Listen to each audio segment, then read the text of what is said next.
আসলে আমি সুন্দরী প্রতিযোগিতা কখনো করব সেটা আমার মাথায় কখনো ছিল না। দেখলাম যে হয়ে গেলাম। কম্বোডিয়াতে গিয়েছিলাম, 118টা দেশ সেখানে অংশগ্রহণ করেছিল।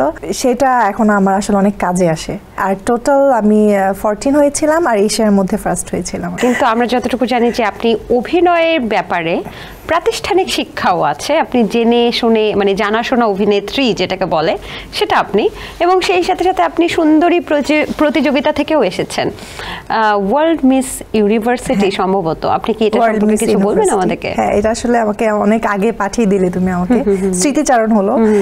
এটা আমার আসলে আমি সুন্দরী প্রতিযোগিতা কখনো করব সেটা আমার মাথায় কখনো ছিল না, বাট একবার আমি ফেসবুকিং করতে করতে দেখলাম যে ওয়ার্ল্ড মিস ইউনিভার্সিটি নামে একটা প্রতিযোগিতা হচ্ছে, শুধুমাত্র যারা ইউনিভার্সিটিতে পড়াশোনা করে তারাই অ্যাপ্লাই করতে পারবে।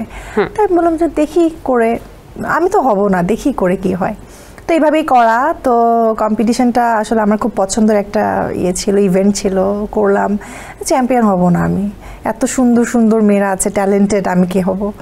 দেখলাম যে হয়ে গেলাম আর কি। তো দেশের বাইরে যখন গিয়েছিলাম, আমরা কম্বোডিয়াতে গিয়েছিলাম, 118টা দেশ সেখানে অংশগ্রহণ করেছিল।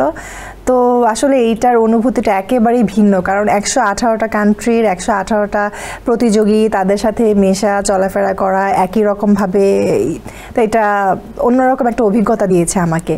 তো সেটা এখন আমার আসলে অনেক কাজে আসে। বেশ ভালো। সেখানে আমি একটা অ্যাওয়ার্ড পেয়েছিলাম, এশিয়ার মধ্যে আমি পেয়েছিলাম মিস ম্যাসনেট নিউজ অ্যাওয়ার্ড। আচ্ছা, এটা আর টোটাল আমি 14 হয়েছিলাম আর এশিয়ার মধ্যে ফার্স্ট হয়েছিলাম আর কি। একটা বিষয় আমি খুব লক্ষ্য করলাম, সেটা হচ্ছে যত সুন্দরী নারীরা আছে তারা বলে যে আমি তো এত সুন্দর নাই, যে একটু আগে আপনি বলেন যে এত সুন্দরী মেয়েদের মাঝে আদৌ কি আমি পাবো কিনা। এই যে আপনি এত সুন্দর, মাশাআল্লাহ, দেখতে শুনতে ভালো, তারপরে কি কখনো মনে হয়েছে যে আমার এইটা একটু ভালো হলে ভালো হতো, নাকটা একটু যদি বোচা না হয়ে আর একটু চোখা হতো, চোখটাকে আর একটু সুন্দর করতে পারতাম, এরকম কোনো ইচ্ছা কি ভেতরে হয় কিনা আয়নার সামনে দাঁড়িয়ে? আমি কৃত্রিমতায় বিশ্বাসী না। আমার কাছে হচ্ছে আল্লাহ আমাকে যেটা দিয়েছে, আল্লাহর রহমতে আমি এটাতে অনেক হ্যাপি, এবং আমার যেইটুকু আছে এইটুকুই তো আমি কাজে লাগিয়ে কাজ করছি, তাই না?